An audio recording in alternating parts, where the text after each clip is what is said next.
তৃণমূলের দুর্নীতির মুখোশ খুলব। শুধু সনাতনীরা আক্রান্ত নন, এই রাজ্যে মমতা ব্যানার্জির সময় ৬,৮৮৮ শিল্প চলে গেছে, ৮,২০০ বিদ্যালয় চলে গেছে, টাটাকে তাড়িয়েছেন মমতা ব্যানার্জি। মোদিজি আপনাদের জন্য ৩০,০০০ কোটি টাকা ৪০ লক্ষ বাড়ি দিয়েছেন, কেউ বাড়িয়েছেন মৎস্যজীবীরা আপনারা বলুন তো, স্বাধীনতার পরে মৎস্য দপ্তর ছিল ভারতে, ছিল না? কে করেছেন? নরেন্দ্র মোদীজি। মৎস্যজীবীদের জন্য যত স্কিম সব ভারত সরকারের স্কিম, আর এখানে এরা চুরি করে, লুটপাট করে বেনিফিট এবং মৎস্যজীবী উন্নয়ন নিগমকে পার্টির ক্যাডারে পরিণত করে মৎস্যজীবীদেরকে শেষ করে দিচ্ছে। আজকে সামান্য নিম্নচাপ হলে, সামান্য বর্ষা হলে প্রত্যেকটা জায়গায় বাঁধের ভয়ঙ্কর অবস্থা। মাননীয় মমতা ব্যানার্জি, সাগরে যাওয়ার ব্রিজ কবে হবে জানতে চাই আমরা।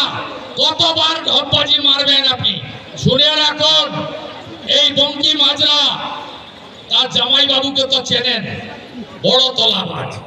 বঙ্কিম হাজরা যত নাটক করুন না কেন, এই জলপথটা জাতীয় জলপথ। ভারত সরকারকে সাথে না নিলে আপনারা জীবনে ওইসব করতে পারবেন না, জীবনেও করতে পারবেন না।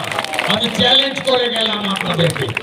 আপনাদের কাছে বলে যেতে চাই, এই কাকদ্বীপের মন্টুরাম পাখিরা কত টাকা তুলেছে আপনাদের কোনো ধারণা নেই। একটা ভাই উড়িষ্যা এবং অন্ধ্রপ্রদেশের বর্ডারে জমি কিনেছে পেট্রোল পাম্প এবং রিসোর্ট বানানোর জন্য। উড়িষ্যার মুখ্যমন্ত্রীর নাম কি? বিজেপির মোহন মাঝি। অন্ধ্রপ্রদেশে কাদের সরকার?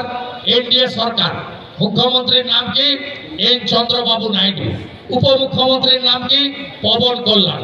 একটু সাবধান থাকবেন, একটু সাবধান থাকবেন। এখানে যেমন আচরণ করবেন, ঠিক নিউটনের তৃতীয় গতিসূত্র আছে, প্রত্যেক ক্রিয়ার সমান এবং বিপরীত ভদ্র হয়ে যান। সব পাকে থাকবে, সবার ঝান্ডা থাকবে। আমি আমার কথা বলবো, আপনারা 15 বছর কিছু করেননি। সাগর, পাথর প্রতিমা, কাকদ্বীপ, মন্দির বাজার, কুলপি, সব গ্রামে যুবকরা পরিযায়ী শ্রমিক হয়ে গেছে।